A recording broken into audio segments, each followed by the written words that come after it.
1596, kapal-kapal Belanda pertama kali tiba di Nusantara. Beberapa tahun kemudian, tepatnya sejak 1606, mereka mulai menjalin hubungan dengan Kesultanan Banjar. Awalnya hanya sebagai pedagang, namun perlahan melalui perjanjian-perjanjian yang tampak manis, VOC mulai menekan dan menguasai tanah Banjar sepanjang abad ke-17. Pada 18 Februari 1817, Sultan Sulamen wafat, meninggalkan kekosongan kekuasaan yang dimanfaatkan Belanda untuk memperluas kendali mereka. Lalu pada 1 Oktober 1825, Sultan Adam naik tahta dan berusaha mempertahankan martabat bangsanya.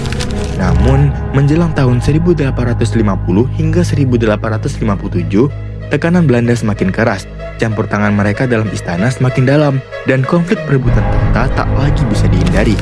Semua ketegangan itu akhirnya membawa Banjar menuju perang besar yang meledak pada 31 Mei 1859. Menjelang akhir hayatnya sekitar tahun 1855 hingga 1857, Sultan Adam membuat keputusan penting. Ia memilih cucunya, Pangeran Hidayatullah, sebagai penerus tahta. Keputusan ini mengundang kemarahan Tamjidillah yang merasa dirinya lebih layak dan telah lama didekati Belanda. Pertentangan itulah yang menjadi awal perpecahan besar dalam keluarga kerajaan. Hidayat, engkaulah cahaya harapan Banjar. Setelah aku pergi, aku akan meninggalkan negeri ini kepadamu. Ampun Ayahanda, hamba hanyalah seorang hamba yang lemah. Tetapi untuk Banjar, hamba akan berusaha sekuat hidup hamba. Ayahanda, mengapa keputusan sendiri tidak melalui musyawarah keluarga? Beta juga putra paduka. Kau terlalu dekat dengan Belanda, Tamjid. Aku tidak ingin Banjar jatuh di tangan mereka. Apakah Ayahanda meragukan darah keturunan paduka sendiri? Cukup, saudaraku. Jangan kau paksakan kehendakmu itu kepada ayah yang sedang serapu seperti ini. Kau pikir kau lebih layak dari aku? Sudah, keputusan sudah dibuat untuk Banjar. Pada 1 November 1857, Sultan Adam wafat. Kepergiannya membuat istana terpecah.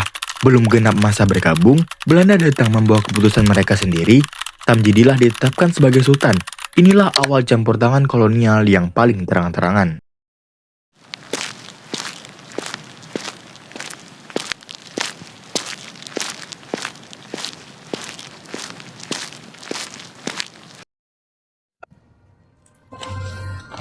Atas nama pemerintah Hindia Belanda, kami menetapkan Pangeran Tamjidillah sebagai Sultan Banjar.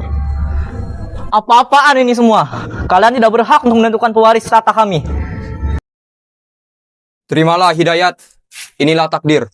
Takdir atau rencana licikmu dengan Belanda itu. Cara Anda berbicara bisa membuat Anda dicurigai sebagai pemberontak, Pangeran. Banjar bukanlah boneka kalian. Tapi sekarang kaulah yang terpinggirkan. Dengan dukungan Belanda, Tamjidillah memerintah Banjar pada 1857 hingga 1859. Di bawah pemerintahannya, pajak dinaikkan, rakyat ditekan, dan Belanda semakin leluasa mengambil keuntungan. Hidayatullah hanya bisa menyaksikan rakyatnya menderita, sementara Tamjidillah semakin menjauh dari bangsanya sendiri. Ya, pajaknya naik lagi. Makan apa kita nanti? Dasar, Tamjidillah hanya mencari keuntungannya sendiri.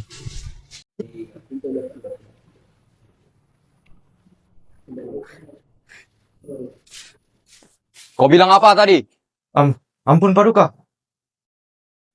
Jika kalian tak mau taat, kalian bisa angkat kaki dari tanah Banjar.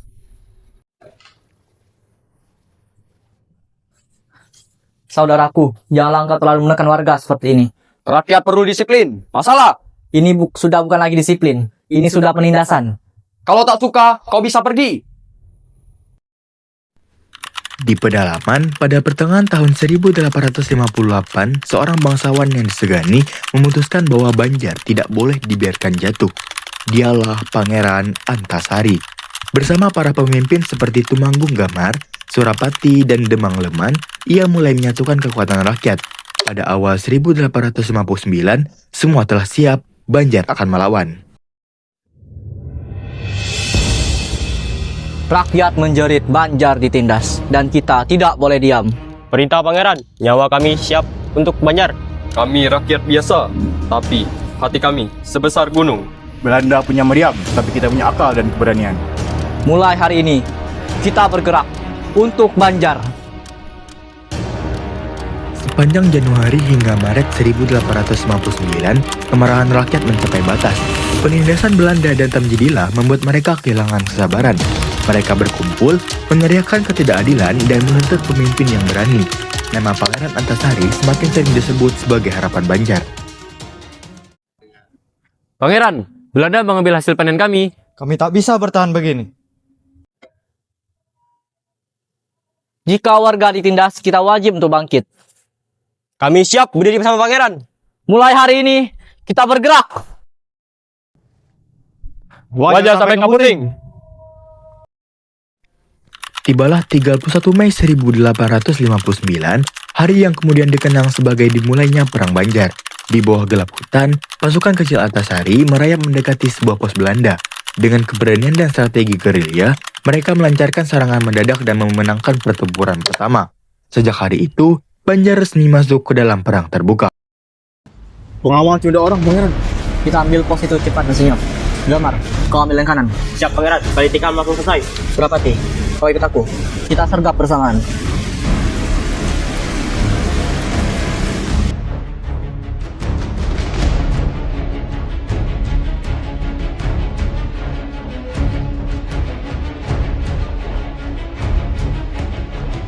Kita mulai dari sini. Banjar tak akan tunduk pada Belanda. Untuk Banjar, pangeran!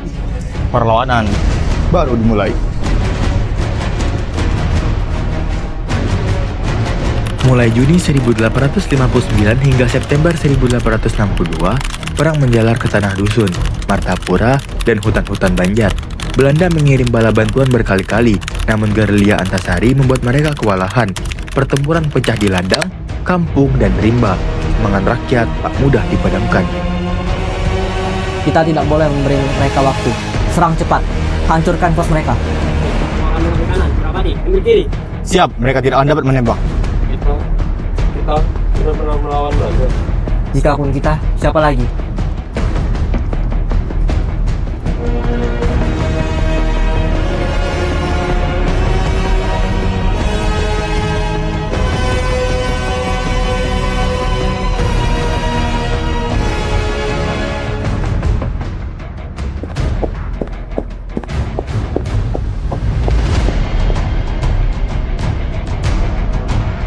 Jangan kejar terlalu jauh. Tetap rapat.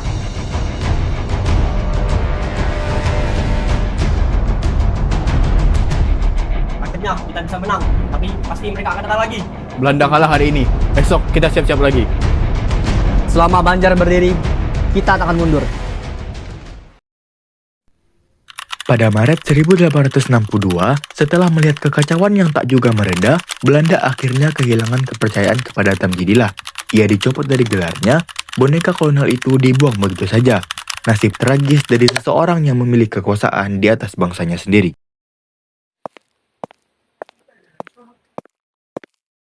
Kami mencabut gelar sultan darimu. Kau gagal mengendalikan rakyat.